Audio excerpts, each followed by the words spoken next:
Chapter 3. The next thing I remember is waking up with a feeling as if I had had a frightful nightmare and seeing before me a terrible red glare, crossed with thick black bars. I heard voices, too, speaking with a hollow sound, and as if muffled by a rush of wind or water, agitation, uncertainty, and an all-predominating sense of terror confused my faculties. Ere long I became aware that someone was handling me, lifting me up and supporting me in a sitting posture, and that was more tenderly than I had ever been raised or upheld before. I rested my head against a pillow or an arm and felt easy. In 5 minutes more the cloud of bewilderment dissolved. I knew quite well that I was in my own bed, and that the red glare was the nursery fire. It was night.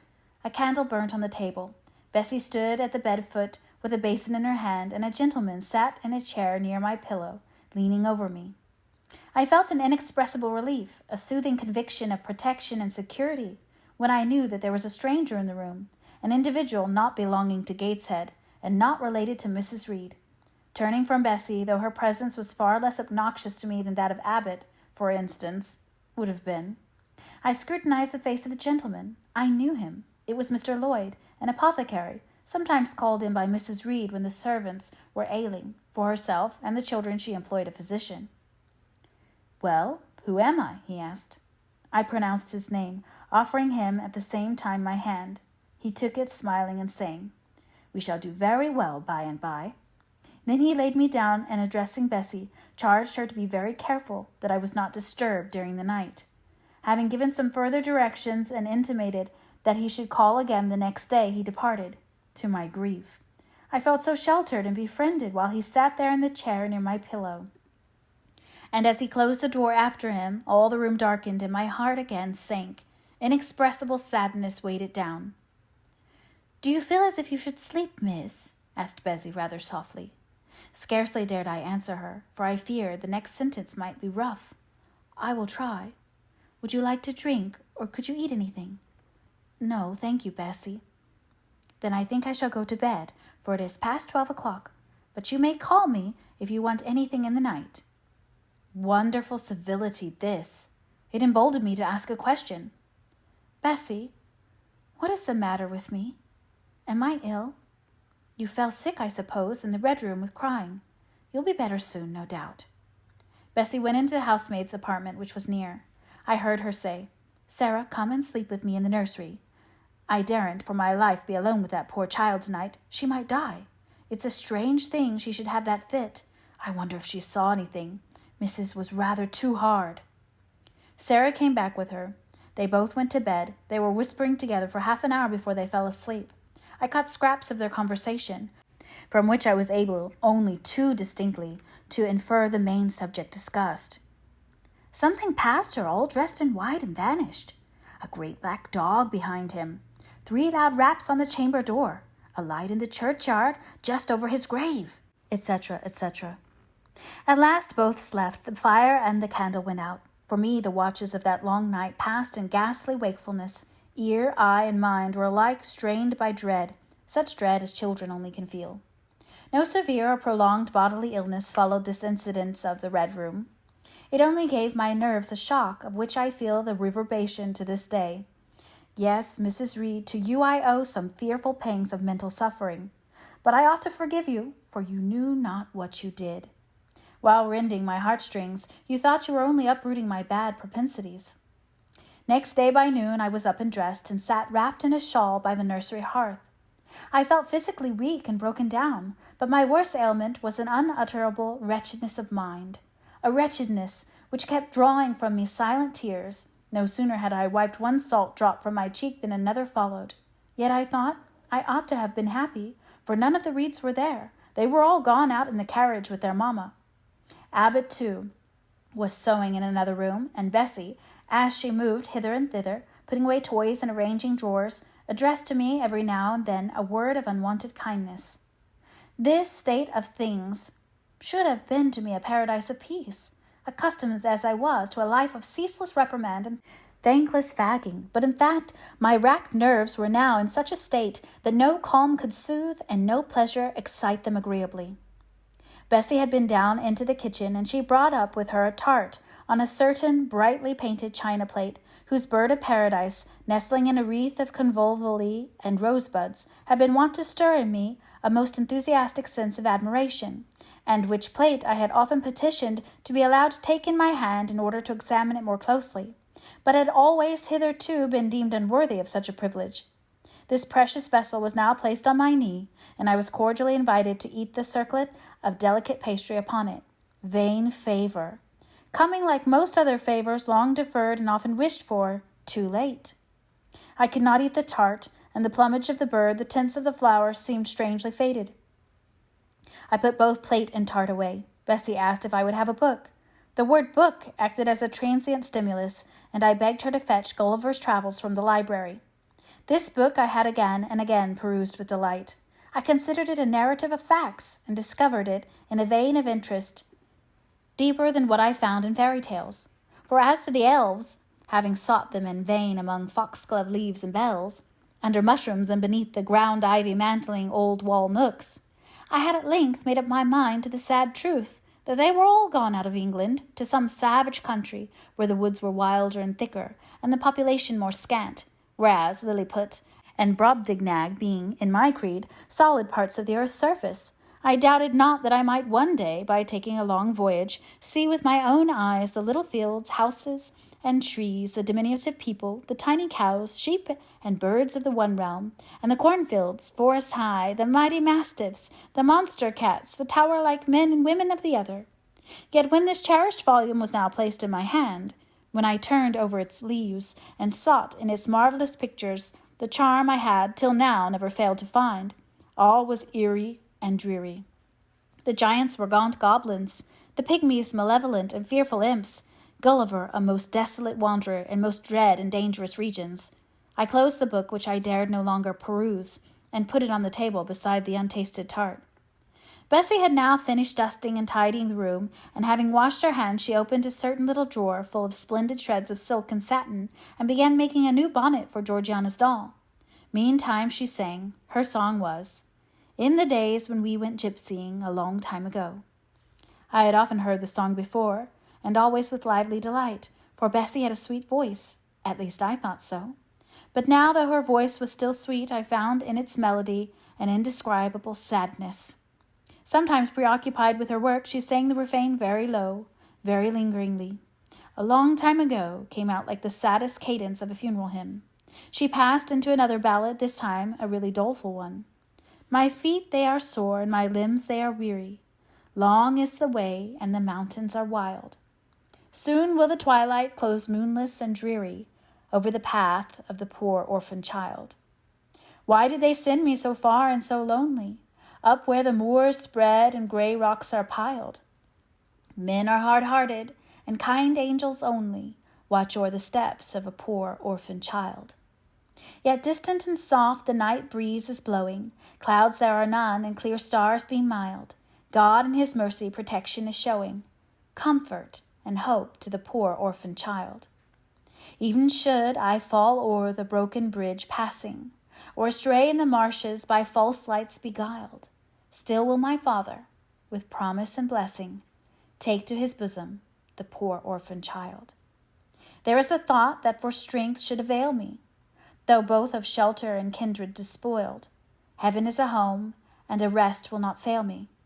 God is a friend to the poor orphan child."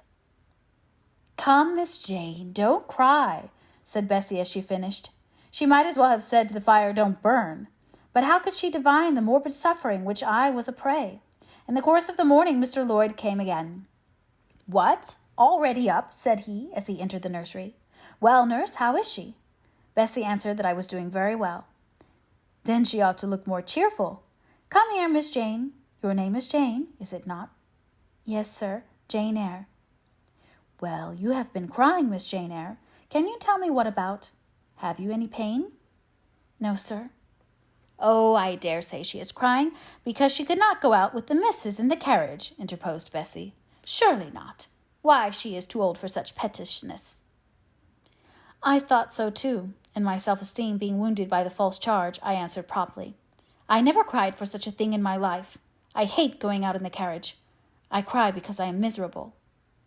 "Oh, fie, miss," said Bessie. The good apothecary appeared a little puzzled. I was standing before him. He fixed his eyes on me very steadily. His eyes were small and grey, not very bright, but I dare say I should think them shrewd now. He had a hard-featured, yet good-natured-looking face. Having considered me at leisure, he said, "What made you ill yesterday?" "She had a fall," said Bessie, again putting in her word. "Fall? Why, that is like a baby again. Can't she manage to walk at her age? She must be 8 or 9 years old."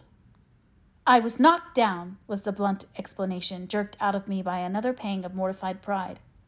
"But that did not make me ill," I added, while Mr. Lloyd helped himself to a pinch of snuff. As he was returning the box to his waistcoat pocket, a loud bell rang for the servants' dinner. He knew what it was. "That's for you, nurse," said he. "You can go down. I'll give Miss Jane a lecture till you come back." Bessie would rather have stayed, but she was obliged to go, because punctuality at meals was rigidly enforced at Gateshead Hall. "The fall did not make you ill. What did, then?" pursued Mr. Lloyd when Bessie was gone. "I was shut up in a room where there is a ghost till after dark." I saw Mr. Lloyd smile and frown at the same time. "Ghost? What? You are a baby after all. You are afraid of ghosts." "Of Mr. Reed's ghost I am. He died in that room and was laid out there. Neither Bessie nor anyone else will go into it at night, if they can help it. And it was cruel to shut me up alone without a candle, so cruel that I think I shall never forget it." "Nonsense. And is it that makes you so miserable? Are you afraid now in daylight?" "No, but night will come again before long, and besides, I am unhappy, very unhappy, for other things." "What other things? Can you tell me some of them?" How much I wished to reply fully to this question. How difficult it was to frame any answer. Children can feel, but they cannot analyze their feelings. And if the analysis is partially effected in thought, they know not how to express the result of the process in words. Fearful, however, of losing this first and only opportunity of relieving my grief by imparting it, I, after a disturbed pause, contrived to frame a meagre, though, as far as it went, true response. "For one thing, I have no father or mother, brothers or sisters." "You have a kind aunt and cousins." Again I paused, then bunglingly announced, "But Mr. John Reed knocked me down, and my aunt shut me up in the red room." Mr. Lloyd a second time produced his snuff-box. "Don't you think Gateshead Hall a very beautiful house?" asked he. "Are you not very thankful to have such a fine place to live at?" "It is not my house, sir, and Abbot says I have less right to be here than a servant." "Pooh! You can't be silly enough to wish to leave such a splendid place." "If I had anywhere else to go, I should be glad to leave it. But I can never get away from Gateshead till I am a woman." "Perhaps you may, who knows? Have you any relations beside Mrs. Reed?" "I think not, sir." "None belonging to your father?" "I don't know. I asked Aunt Reed once, and she said possibly I might have some poor, low relations called Eyre, but she knew nothing about them." "If you had such, would you like to go to them?" I reflected. Poverty looks grim to grown people, still more so to children. They have not much idea of industrious, working, respectable poverty. They think of the word only as connected with ragged clothes, scanty food, fireless grates, rude manners, and debasing vices. Poverty for me was synonymous with degradation. "No, I should not like to belong to poor people," was my reply. "Not even if they were kind to you?" I shook my head. I cannot see how poor people have the means of being kind, and then to learn to speak like them, to adopt their manners, to be uneducated, to grow up like one of the poor women I saw sometimes nursing their children, or washing their clothes at the cottage doors of the village of Gateshead. No, I was not heroic enough to purchase liberty at the price of caste. "But are your relatives so very poor? Are they working people?"